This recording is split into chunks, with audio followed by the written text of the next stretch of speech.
My name is Zavier Gonzales. I'm 17 and I'm representing Spoken Futures. Let me teach you about my education. Early mornings when I wake up groggy and roll out of bed, clean up my homework, pack it in my brick backpack, and head to school. Most mornings I eat what I can, maybe shine my shoes with sponges. They serve as eggs if I feel fancy. I've gone to many schools, but some of the most vivid things that I've learned is how it feels when there's nothing being taught. It's those angry teachers, you know, the ones who know better and would strike you down with a belt if they could. I got in trouble for reading in class, and yes, maybe it wasn't the right time, but I learned more from those books than I ever did from standardized test teachers who taught nothing.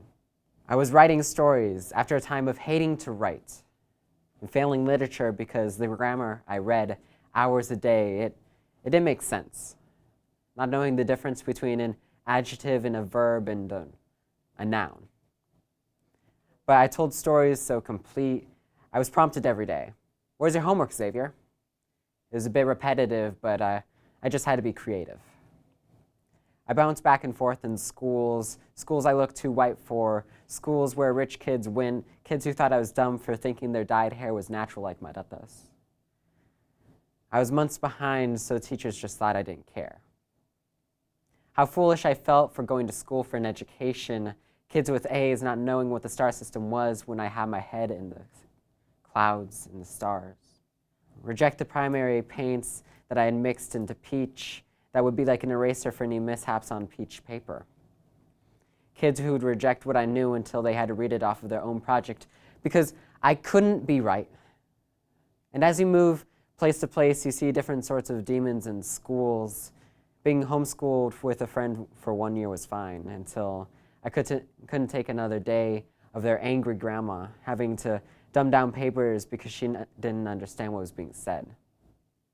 Maybe I have standards a bit too high. I mean, only 30% of students in most classes are failing here or there. That's 70% dragging by. A passing grade with no passion laid, bubbles filled with no creation made, but my standards lies not in hopes and lies, but in the hands of teachers who, despite tiny pay, did what they could to lead the way. The pay didn't cover work days, because they don't work just days. They work nights like some sort of shadowy superhero who drank coffee just to stay awake because they're awake longer than the kids were in the night. They slept less than the students. Teachers who turn bad classes into the best class because it's the teacher who steers the ship, turning F's into 3,000 words a day, stories no one would ever hear otherwise, inspire them when school was only draining. These teachers have dialogues. Assume as little as they can because they know when they assume they'll never find out who I am. We are students in Tucson, as creators and leaders, as kids just looking for a life to own. When we don't own a house or a home. Putting student council into the student board for voices who know both sides. Even in school, there's survival of the fittest, but a team can surpass a single person. That's why there's cliques, and this should click. We need to have a dialogue, but it's hard to schedule when teachers work 2 jobs, teacher and tutor, teacher and substitute, teacher and waiter. I have an idea. With teachers' pay going down, so is the number of people who aspire to be great teachers because they know they can never really retire.